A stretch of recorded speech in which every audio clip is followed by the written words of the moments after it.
புஸ்தகம் 50ஆம் அதிகாரம் 5வது வசனம்.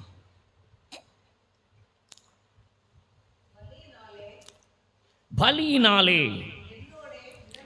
என்னோட உடன்படிக்கை பண்ணின என்னுடைய பரிசுத்தவான்களே என்னிடத்தில் கூட்டுங்கள் என்பார். அல்லேலூயா. இங்கே 2 காரியங்களை சொல்லுகிறார். 1 பலி, 2 பரிசுத்தவான்கள். பலி, அல்லேலூயா. லேவியராகம புஸ்தகம் 1ஆம் அதிகாரத்தில் இருந்து 5 அதிகாரங்களை நாம் வாசிக்கும் போது 1 பாவ நிவாரண பலி, 2 போஜன பலி, 3 சமாதான பலி, 3 4 சர்வாங்க தகன பலி, 5 குற்ற நிவாரண பலி. அல்லேலூயா. இப்படி 5 விதமான முறைமைகள், பலி முறைமைகள் தேவன் தன்னுடைய ஜனத்துக்கு ஏற்படுத்தின ஜனம்தான் இஸ்ரவேல் ஜனங்கள். அல்லேலூயா. இது அனுதினமும் தேவனுடைய ஆலயத்தில் கடைபிடிக்க வேண்டும். அல்லேலூயா. அப்போ எவ்வளவு காளைகளும் ஒரு மனுஷன் குற்றம் செய்தால் ஒரு மனுஷன் பாவம் செய்தால் என்ன செய்யணும்? இல்லையா? ஒருவனுக்கு சமாதான பலி இடணும், சர்வாங்க தகன பலி இடணும், குற்ற நிவாரண பலி செலுத்தணும்னு சொன்னால் அவன் என்ன செய்யணும்? போஜன பலி மட்டும்தான் மெல்லிய மாவில், மீதி எல்லாம் என்னதுதான்? காளை, ஆடு, புறா குஞ்சு, அல்ல இல்லையா? இப்படியெல்லாம் பலிமுறைமைகளை ஏற்படுத்தி கொண்டுதான் அவர்கள் தங்களை இந்த பலிமுறைமைகளின் படி பரிசுத்தமாக்கினவர்களாய் காணப்படும், பரிசுத்தமாக்கப்பட்டவர்களாய் எண்ணப்படும். அவர்கள் பரிசுத்தமானவர்கள், அவரிடத்தில் என்ன இல்லை? தேவனுடைய கண்களில் பரிசுத்தம் உள்ளவர்களாய் எண்ணப்படும். அந்த எண்ணம் இந்த 5 விதமான பலிமுறைமைகளை செலுத்தும் போதுதான் தேவன் அங்கீகரிப்பார். அப்படி அங்கீகரிப்பதனால் இந்த தேவஜனத்துக்கு நடுவில் தேவன் இறங்கி உலாவுவார், தேவன் இறங்கி அசைவாடுவார். அவருடைய வேண்டுதலுக்கும் அவருடைய விண்ணப்பங்களுக்கும் அவருடைய ஜபங்களுக்கும் அவர்களுக்காக தேவன் செய்ய வேண்டும் என்று இருக்கிற அற்புதங்களுக்கும் அவர் இறங்கி வந்து கிரியைகளை நடப்பிக்கிறதை காண முடியும். அல்லேலூயா.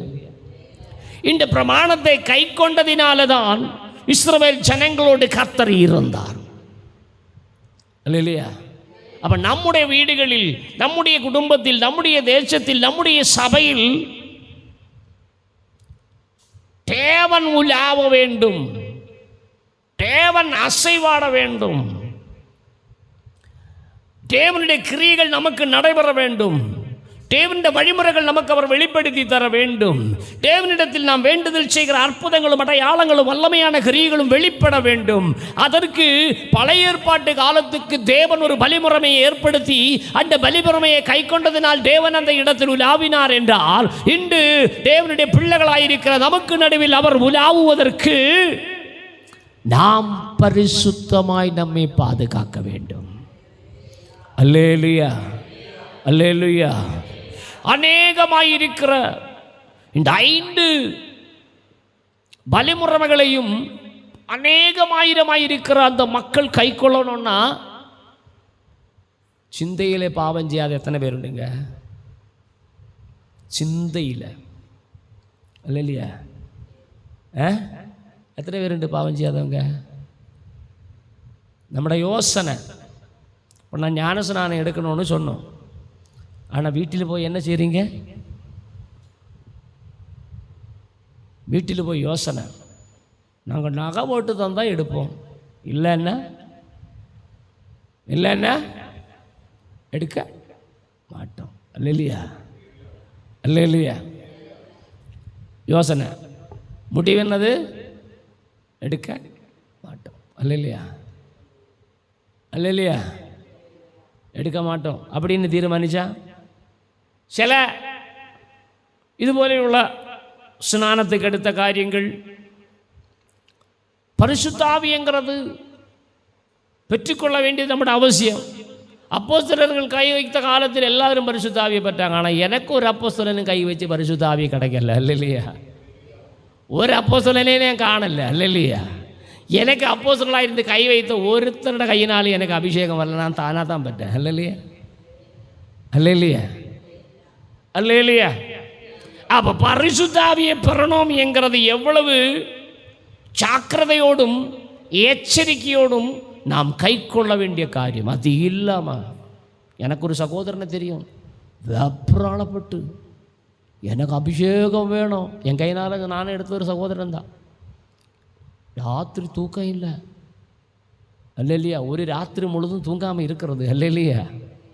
அபிஷேகம் வேணும், ஞானம் வேணும், ஞானம் வேணும், தேவனை பற்றின அறிவு வேணும்னு சொல்லி அந்த சகோதரன் ஜெபித்துக்கிட்டு இருக்கிறாங்க. இல்லையா?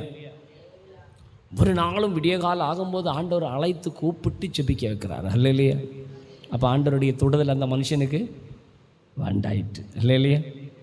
இங்கே நாம் பார்க்கிற விசேஷமான காரியம், அநேக சிந்தையில் பாவம் செய்கிற நம்முடைய ஜீவியம் மடிக்காமல், கனம் பண்ணாமல், கீழ்ப்படியாமல் நாம் செய்து கொண்டிருக்கிற நம்முடைய பாவம். அல்லேலூயா. இதுபோலுள்ள அநேக பாவங்கள் நம்முடைய வாழ்க்கையில் கடந்து வரும்போது, அறிந்து வந்தாலும் அறியாமல் வந்தாலும், அறிந்து வந்தால் பாவம் பாவ நிவாரண பலி செலுத்தணும், அறியாமல் வந்தால் குற்ற நிவாரண பலி செலுத்தணும். இப்படி அனுதினமும் செய்ய வேண்டிய ஒரு சூழ்நிலை வந்தால் என்ன ஆகும்? எத்தனை காளைகளை நீங்கள் பலியிடுவீங்க? எத்தனை காளைகளை பலியிடுறீங்களா? இல்லையா? 3 வயது கிடாரி, 3 வயது கிடாரி எத்தனை பேர் பார்த்துருக்கிறீங்க? 3 வயது கிடாரியை பார்த்துருக்கிறீங்களா? 6 மாதம் ஆகும்போதே மாடுகளெல்லாம் என்ன செய்திடும், அந்த கண்டுக்குட்டிகளெல்லாம் என்ன செய்திடும், வளர்ந்துடும். இல்லையா?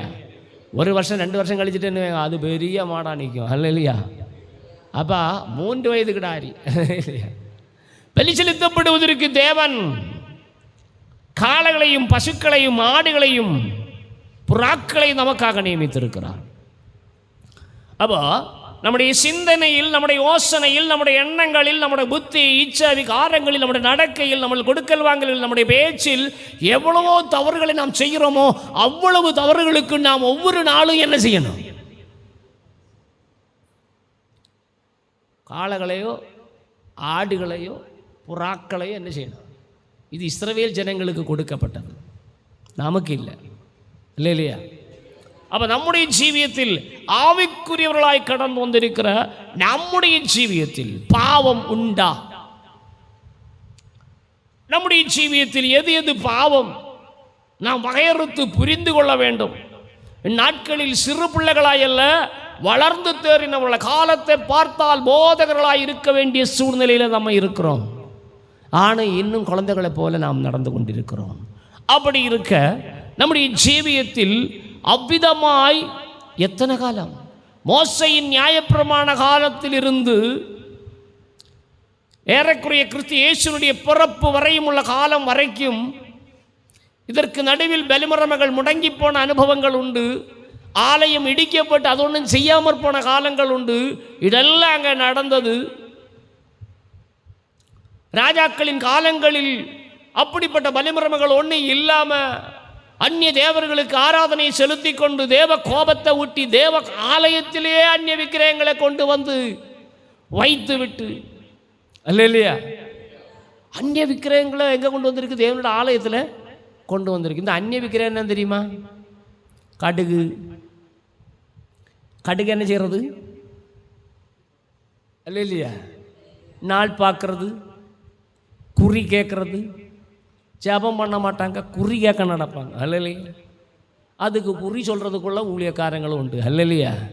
நிறைய பேர் குறி கேட்கணுன்னு தான் வருவாங்க. ஆனால் சொன்னது நடக்காது. சொன்னது என்ன செய்யாது? குறி சொன்னால் நடக்காது. பழைய காலத்தில் நல்ல தீர்க்கதரிசிகள் இருந்தாங்க. அவங்களெல்லாம் பல மணி நேரம் ஜபத்தில் இருந்து கதரை புலம்பி கண்ணீர் வடித்து அந்த கிருபையை பெற்று அவர்கள் சொன்னது நடக்கும். இந்த காலத்தில் வேஷம் கட்டி நாம் பெரிய தீர்க்கதரிசியாக்குன்னு சொல்லி நம்ப வச்சு மக்கள் வந்து கேட்டா, ஒரு ஊழியக்காரன் சொன்னாரா, 6 மாதத்திலே இந்த வியாதி குணமாகும். அல்லையா? அவர் கப்பலில் கேப்டனோ, ஃப்ளைட்டில் பைலட்டோ, மிலிட்ரியில் இராணுவத்தில் பைலட்டாக இருக்கிற மனுஷன். அல்லையா? மனைவிக்கு அவ்வளவுக்கு கூடிய வேதனை, வியாதி. அந்த வியாதியிலிருந்து விடுதலை வேணும்னு ஒரு ஊழியக்கார இடத்துக்கு போயிருக்கிறாங்க கேள்விப்பட்டு. அவருக்கு அந்த மாதிரி நம்பிக்கை ஒன்றும் இல்லை, அவர் பெரிய லெவலில் இருக்கிறவர், அவரில் நம்ப மாட்டாங்க. அல்லையா? ஆனால் மனைவி இப்படி செய்தேன்னு சொல்லிக்கிட்டு 6 மாதம் வரைக்கும் பொறுத்து இருந்து பார்த்துருக்குறாங்க. அல்லையா? 6 மாதம் கழிஞ்ச பிறகு இருந்த வியாதி என்ன செய்துட்டு கூடி போச்சு. அல்லையா? அல்லையா? இனி ஏதாவது சொல்லணுமா? அந்த ஊழியக்காரன் அந்த மனுஷன்கிட்ட கேவலமாக பேசும். எனக்கு கூட அந்த செய்தி வந்தது. அல்லையா? அல்லையா? ஆமாம், ஓவரா பண்ணக்கூடாது. நம்ம பேசுகிறது திட்டமாக இருக்கணும். பேசினா அது நடக்கணும். நடக்கலையா இனி அந்த தீர்க்கதரிசி என்ன செய்யக்கூடாது, நீ நம்ப. ஆனால் அவங்க பின்னால் தான் நடப்பாங்க. அல்லையா? அல்லையா? தேவன் தரணும், தீர்க்க தரிசனத்தை தேவன் தரணும். தேவ சமூகத்தில் காத்திருக்கிறவர்களுக்கு அப்படி கொடுப்பாங்க. பவுலுக்கு நேரிடுகிறதை குறித்து இன்னொருவர் சொல்லுகிறத நம்ம பார்க்கிறோம். பவுலின் அறையில் இருக்கிறதான கச்சையை எடுத்து கலத்திக்கிட்டு தன்னை பிடிச்சு கட்டிக்கிட்டு காடு இவ்விதமாய் பவுலுக்கு நேரிட போகிறது என்று சொன்னாங்க. அல்லையா? அதே போல நடந்தது. அல்லையா? அதுபோல உள்ள தீர்க்க தரிசனங்கள் தான் வரணும். அப்போ நம்முடைய வாழ்க்கையில் அநேகம் தவறுகள், அநேகம் குறைவுகள், அநேகம் குற்றங்கள் வரும்போது இந்த 5 விதமான பலிமுறைமைகளை கர்த்தருக்கு செலுத்தி, சமாதான பலி எதுக்கு செலுத்தும்? சமாதான பலி எப்போ செலுத்தும்? நீங்கள் அல்லையா? சமாதான பலி. இப்போ நம்முடைய வாழ்க்கையில் சமாதான பலி என்னது? நம்ம ஒரு தவறு செய்தோம். இல்லையா? நம்ம ஒரு தவறு செய்தோம். தவறுக்காக மனம் வருந்தி ஆண்டவரிடத்தில் கதறி, ஐயோ நான் பாவம் செய்தேனே என்று சொல்லி அந்த வருத்தத்தோட, அந்த வேதனையோட கர்த்தரிடத்துக்கு சென்று கதறி புலம்பி கண்ணீர் வடித்து நம்முடைய உள்ளத்தில் ஒரு சமாதானத்தை அவர் தந்தா, நாம் செலுத்துகிற பலி சமாதான பலி. அல்லையா? சமாதான பலி. அதை அவர் முகர்ந்து கொள்ளுவார். அப்படி செலுத்துகிற பலி அவர் முகர்ந்து கொள்ளுவார். ஏதோ ஒரு சமாதான பலி அல்ல. அதில் சமாதான பலிக்கு ஒரு காரணம் உண்டு. அந்த சமாதானம் வருந்தி ஆண்டவருக்கு முன்பாக நடப்பிச்சு அந்த பொல்லாப்பு நிமித்தம், தப்பித நிமித்தம் மனம் வருந்தி கதறி புலம்பி கர்த்தர் திரும்பவும் தன்னை ஏற்றுக்கொள்ளும்படியாக கதறி புலம்ப அவர் தருகிற அந்த சமாதான நிமித்தம் நாம் என்ன செய்கிறோம்? அவருக்கு சமாதான பலியை செலுத்து. அல்லேலூயா. இப்படி அநேகமான அனுபவங்களை கொண்டு நிறைந்ததான இந்த பலிமுறைமையைத்தான் இங்கே ஒருவரால் எபிரேய நிருபம் 9ஆம் அதிகாரத்தில் நாம் வாசிக்கிறோம். அதனுடைய 26வது வசனத்தை வாசிப்போம். அப்படி இருந்ததானால் அவர் அநேகந்தரம் பாடுபட வேண்டியதாக இருக்குமே. அப்படியல்ல, அவர் தம்மை தாமே பலியிடுகிறதினாலே பாவங்களை நீக்கும் பொருட்டாக இந்த கடைசி காலத்தில் ஒரே தரம் வெளிப்பட்டார். போதும் போதும் போதும். அல்லையா? இங்கே என்ன சொல்லுகிறது? இங்கே பழைய ஏற்பாட்டு காலத்தில் நடைபெற்று கொண்டிருந்த பலிமுறைமை அது ஆண்டுதோறும் நாள்தோறும் கர்த்தருக்கு செலுத்த வேண்டியதாக இருக்கிறது.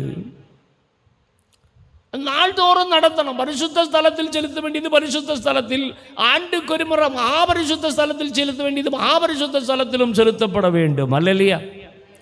அப்படி செலுத்தப்பட்டு வந்த பலிமுறைமை இப்பொழுது கிறிஸ்து இயேசுனுடைய ஒரே தரமுள்ள மரணம்.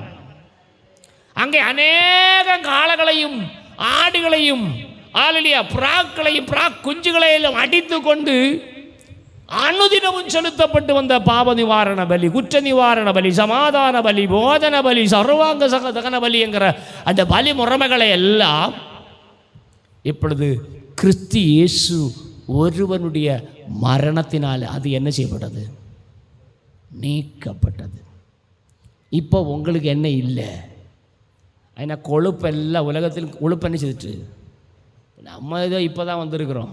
ஆனால் இதுக்கு முன்னால் இருக்கிறவங்களெல்லாம் கொழுப்பு ஏறி, எப்படி கொழுப்பு ஏறிச்சு?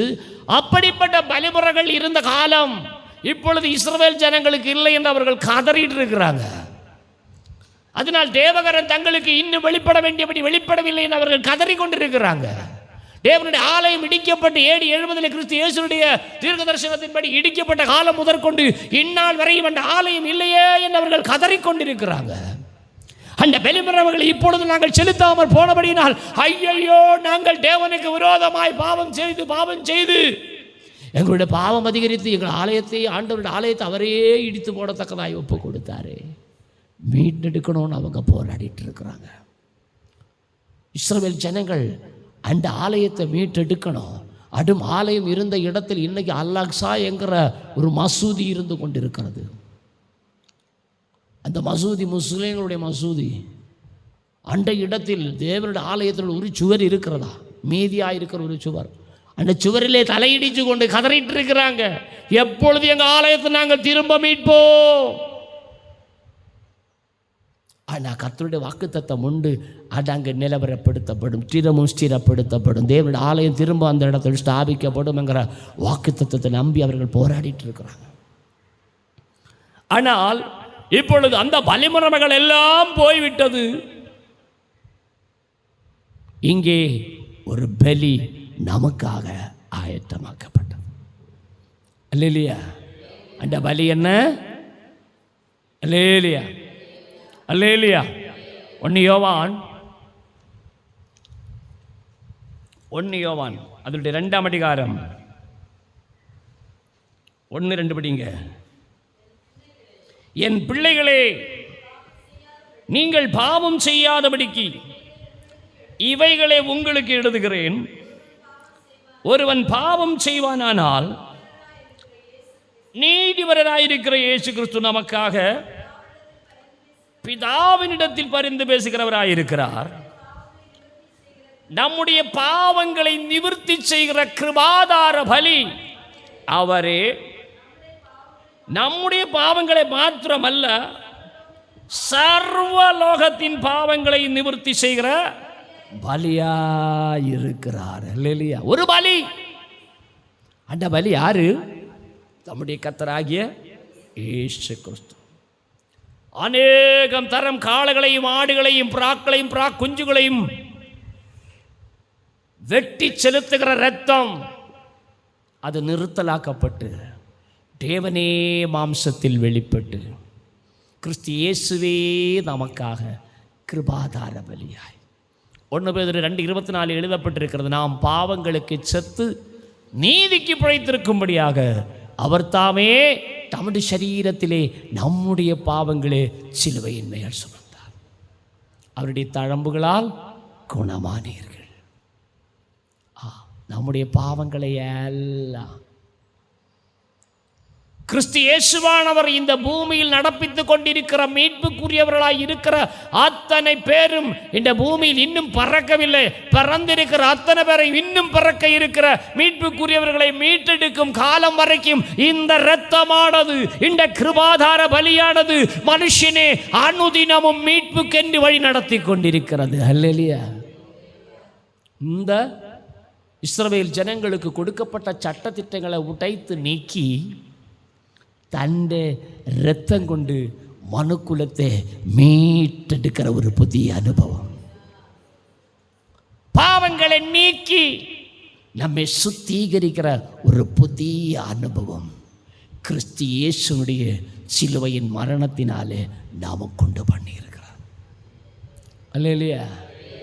அந்த பலியை அவர் எப்படி உண்டு பண்ணினார் என்று நாம் பார்க்கும்போது நம்முடைய ஜீவியத்திலும் அப்படிப்பட்ட ஒரு பலியாக நாம் தேவனோடு உடன்படிக்கை பண்ண வேண்டும். அல்லேலூயா, அல்லேலூயா. இயேசு கிறிஸ்து சிலுவையில் எப்படி மரித்தாரோ அப்படி போல தேவனுக்கு முன்பாக நம்மையும் ஒரு பலியாக ஒப்பு கொடுக்க வேண்டும். அல்லேலூயா.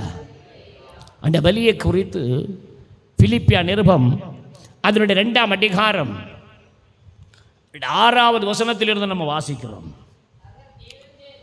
அவர் தேவனுடைய ரூபமாயிருந்தும் தேவனுக்கு சமமாயிருப்பதை கொள்ளையாடின பொருளாக எண்ணாமல் தம்மை தான் வெறுமையாக்கி அடிமையின் ரூபம் எடுத்து மனுஷ சாயலானார். அவர் மனுஷ ரூபமாய் காணப்பட்டு மரண பரியந்தம், அடாவடு சிலுவையின் மரண பரியந்தம் கீழ்ப்படிந்தவராகி தம்மை தாழ்த்தினார். அல்லேலூயா. முதலாவது அவர் செய்த வேலை, அவர் தமது மகிமையை இறக்கி வைத்தார். இல்லையா?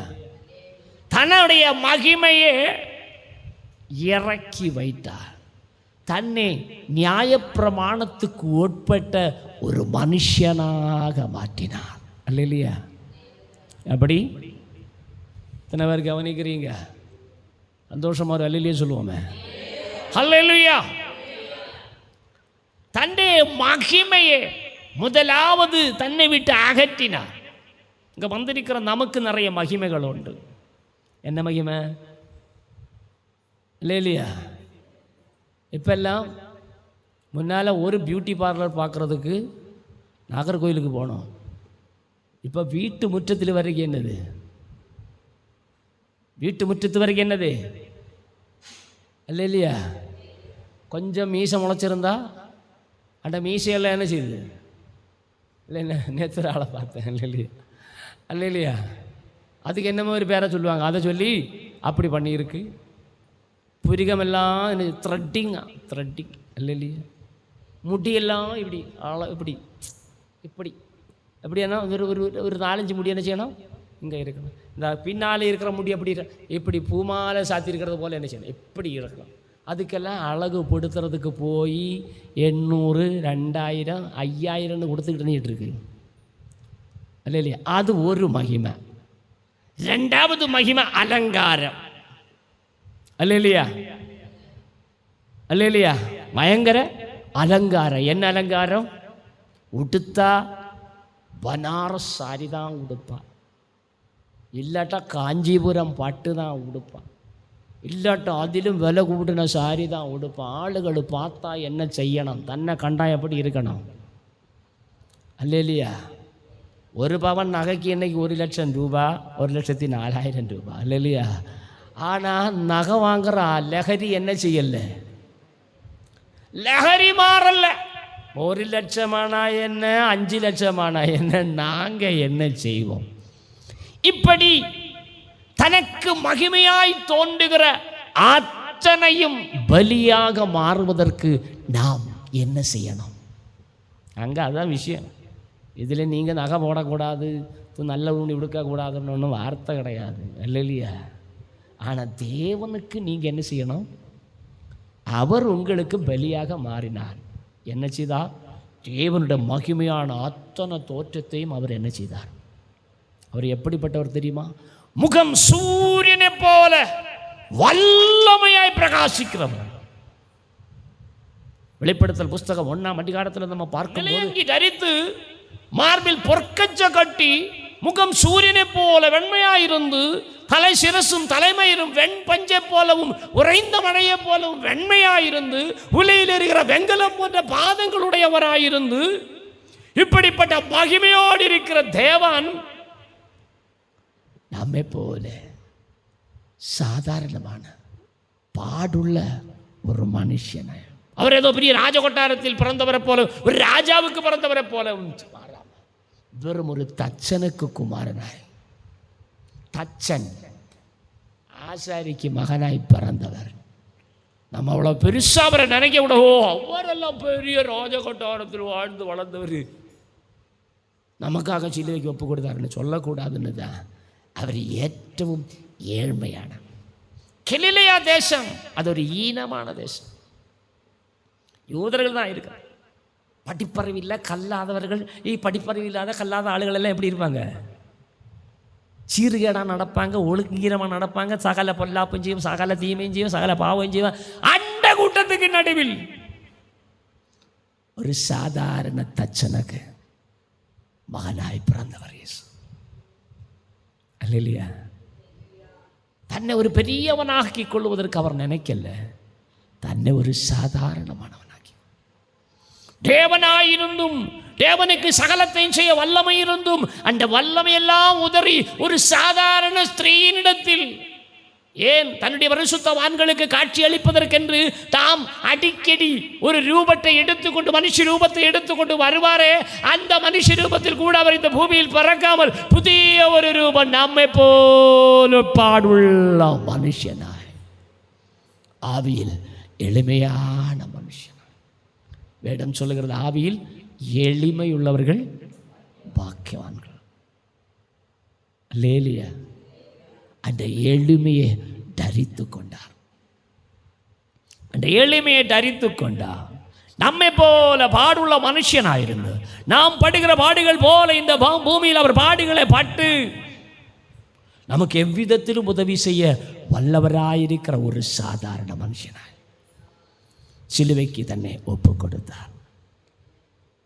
ஒருவன் உங்களுக்கு எதை செய்ய வேண்டியதோ அது முந்தி அவர்களுக்கு செய்யுங்கள், அதுவே நியாயப்பிரமாணமும் தீர்க்க தரிசனங்களுமாம் என்று வேதம் சொல்லு. அப்போ ஒருவன் உங்களுக்கு என்ன செய்யணுமோ முந்தி அது அவருக்கு, இயேசு முந்தி நமக்காக, அவருக்காக நாம் செய்வதற்கு முந்தி அவர் நமக்காக இவ்வளவு மேலான வல்லமையும் அதிகாரமும் நிறைந்தவராயிருந்தும் கோர சிலுவை என்கிற பரிகாரத்துக்கு, மனுக்குலத்தின் பாவ பரிகாரத்துக்கு தன்னுடைய ஜீவனை, தன்னுடைய சரீரத்தை, தன்னுடைய மாம்சத்தை அந்த சிலுவைக்கு ஒப்புக் கொடுக்க வேண்டியதாக இருக்க மனப்பூர்வமாய் விட்டு கொடுத்தா. நம்ம மரணம் வருதுன்னு கண்டா ஓடுவோம், ஆனால் இயேசு மரணம் தான் தனக்கு வரப்போகுதுன்னு தெரிஞ்சோம். நீங்கள் யாரை தேடுகிறீர்கள்? அது நாங்கள் நஸ்ரேயனாகிய இயேசு கிறிஸ்துவே தேடுகிறோம் என்று சொல்ல, நான் தான், என்னை பிடித்து கொள்ளுங்கள். அல்லேலூயா. அவரிடத்தில் ஒரு பாவமும் இல்லை, ஒரு குற்றமும் இல்லை. ஆனால் அவருக்கு நேரிட போகிற அந்த கோர சிலுவையின் மரணம் அவர் நன்றாக அறிந்திருக்கிறதினால் அவர் தன்னை முழுதுமாய் ஒப்பு கொடுத்து, இப்படி நம்ம எல்லாருடைய பாவங்களையும் அவர் தம்மேல் ஏற்றுக்கொண்டு தம்மை நமக்கு முந்தி ஒரு மாதிரியாக ஏற்படுத்தி இப்பொழுது நம்மோடு சொல்லுகிறார்,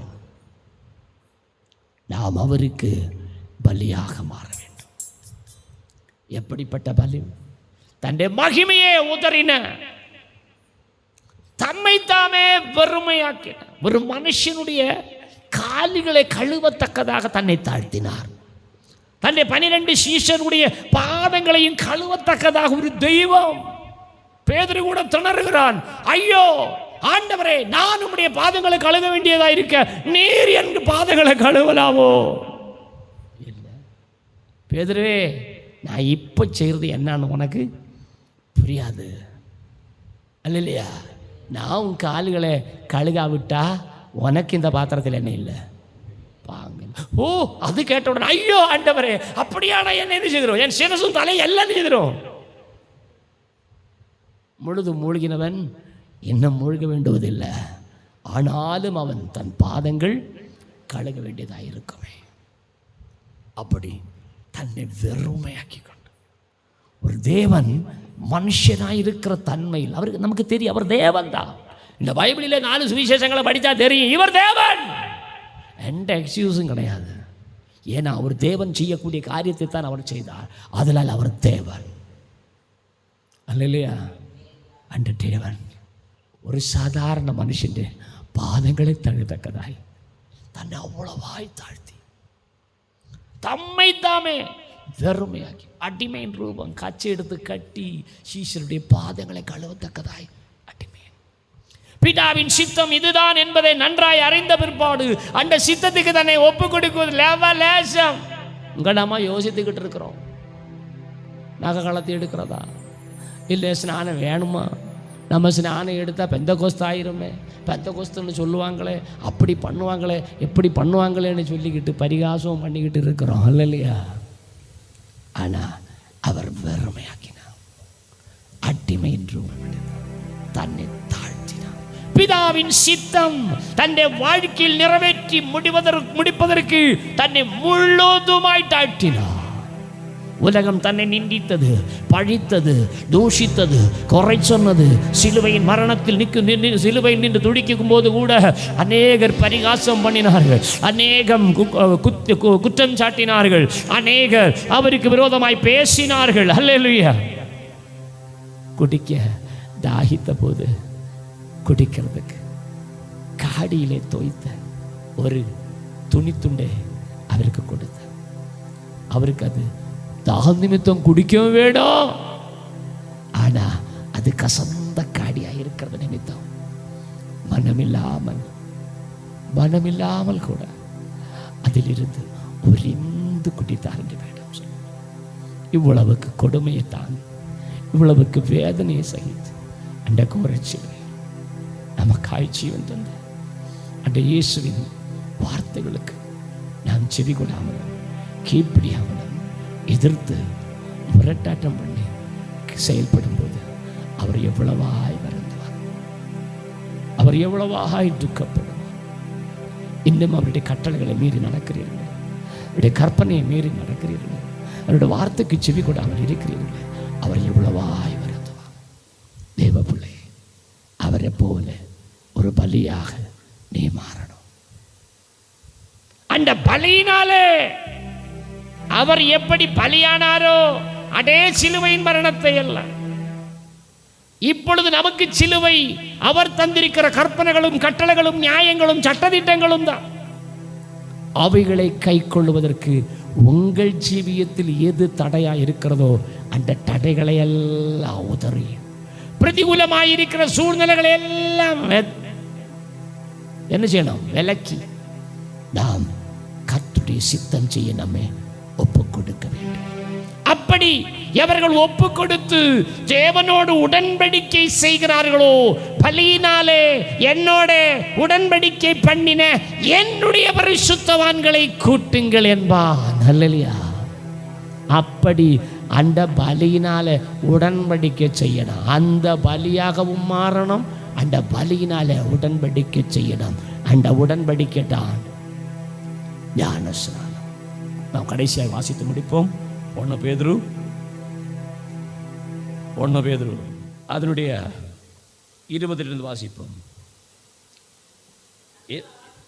அந்த ஆவிகள் பூர்வத்திலே நோவா பேழையை ஆயத்தம் பண்ணும் நாட்களிலே தேவன் நீடிய பொறுமையோட காத்திருந்த போது கீழ்ப்படியாமற் போனவைகள்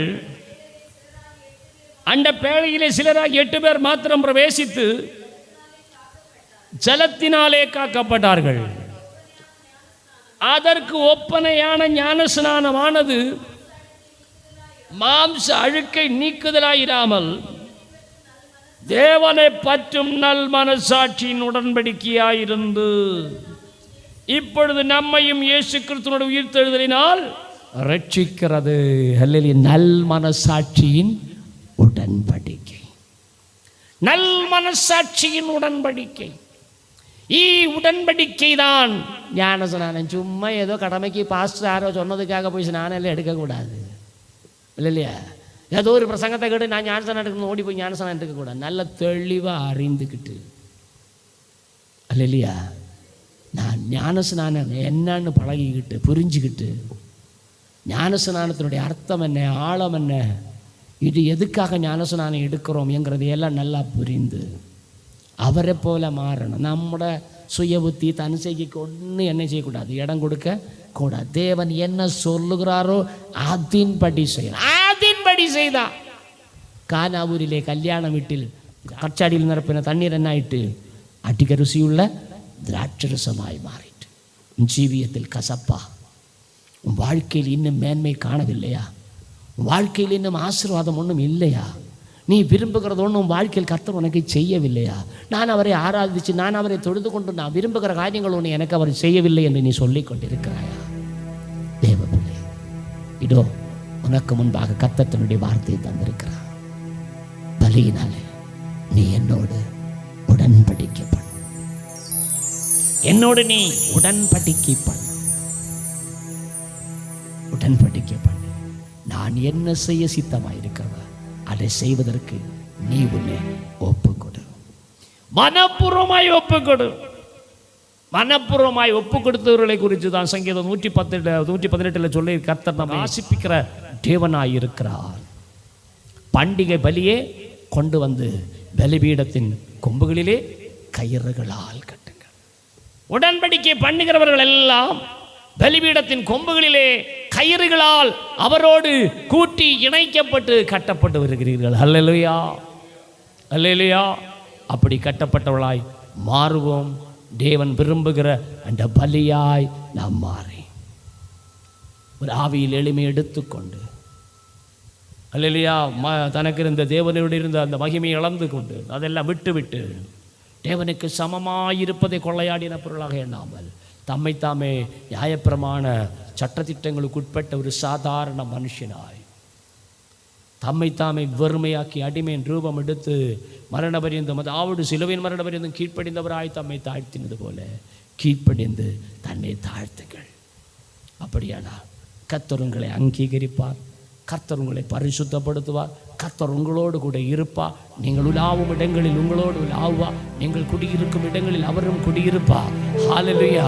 இவ்விதமான மகிமையுள்ள அனுபவத்தை சுதந்திரித்துக் கொள்ள கர்த்தர் தாமே இந்த வார்த்தைகளால் உங்களை ஆசீர்வதித்து வழி நடத்துவாராக.